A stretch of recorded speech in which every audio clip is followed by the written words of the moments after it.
cintanya Khadijah kepada Rasulullah itu luar biasa.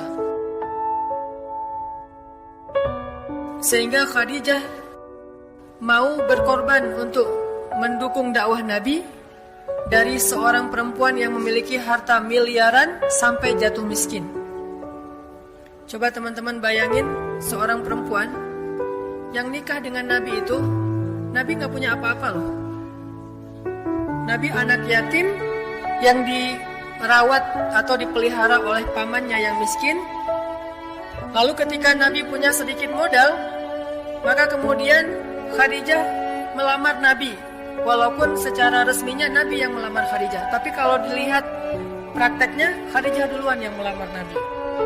Artinya yang kaya dalam status mereka berdua itu adalah Khadijah. Lalu hiduplah Nabi bersama Khadijah kurang lebih 15 tahun dalam kenikmatan, dalam keberlimpahan, sampai kemudian tiba-tiba Nabi dapat wahyu. Tidak sekalipun Khadijah mengeluh terhadap Nabi, yang gara-gara Nabi jadi seorang Rasul, gara-gara suaminya menjadi seorang Rasul, akhirnya kehidupan mereka menjadi susah. Gak pernah Khadijah mengeluh. Kenapa? Karena Khadijah cinta kepada suaminya, kepada Rasulullah SAW. Dia dukung dakwah Nabi dengan segala apapun yang dia bisa. Sampai ketika Khadijah wafat, maka Khadijah hampir tidak punya warisan apa-apa untuk diwariskan kepada putri-putrinya. Ini seberapa besar pengorbanan Khadijah untuk Rasul. Dan karena itu juga Nabi SAW sangat mencintai Khadijah. Dan tidak pernah ada seorang perempuan pun yang bisa menggantikan posisi Khadijah di hati Rasulullah SAW. Sampai akhirnya setelah Nabi menikah lagi dengan istri-istri yang lain, termasuk Aisyah, Nabi masih sering menyebut-nyebut tentang Khadijah. Jadi kalau bahasa kita sebetulnya Nabi itu gak bisa move on dari Khadijah. Gak bisa. Kenapa gak bisa move on dari Khadijah? Karena dari Khadijah lah Rasulullah melihat cinta sejati.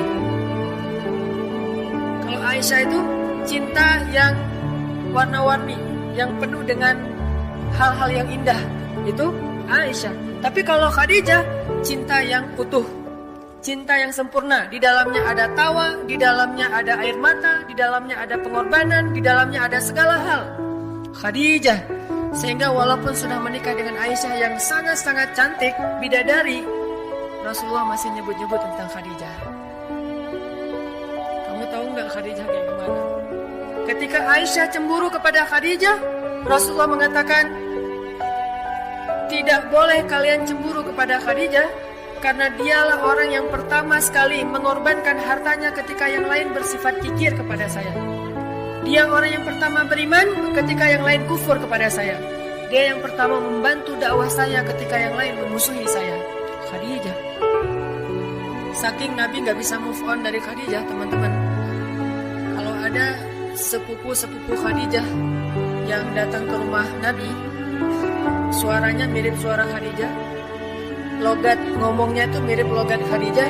Kalau mereka ngetuk pintu, Assalamualaikum, Nabi langsung kaget, seolah-olah mendengar Khadijah sudah bangkit dari wafatnya. Seolah-olah Khadijah hidup lagi. Kaget Nabi, saking bahagianya. Langsung membuka pintu, ternyata di depan pintu adalah sepupu-sepupu Khadijah.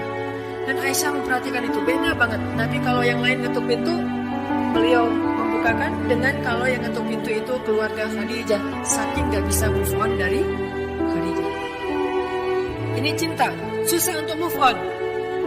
Kalau seseorang mencintai Allah seperti ini, apalagi kalau bisa lebih dari ini, insya Allah dia tidak akan bisa move on dari Allah. Ada apa-apa dia akan bilang Allah, Allah, Allah.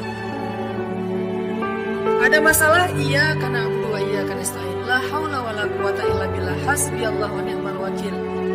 Apalagi kalimat-kalimat Allah terus, karena dia tidak bisa move on dari Allah Subhanahu wa taala. Dan dia tidak mau melupakan Allah sebagaimana Nabi tidak mau melupakan Khadijah. Kenapa? Cinta.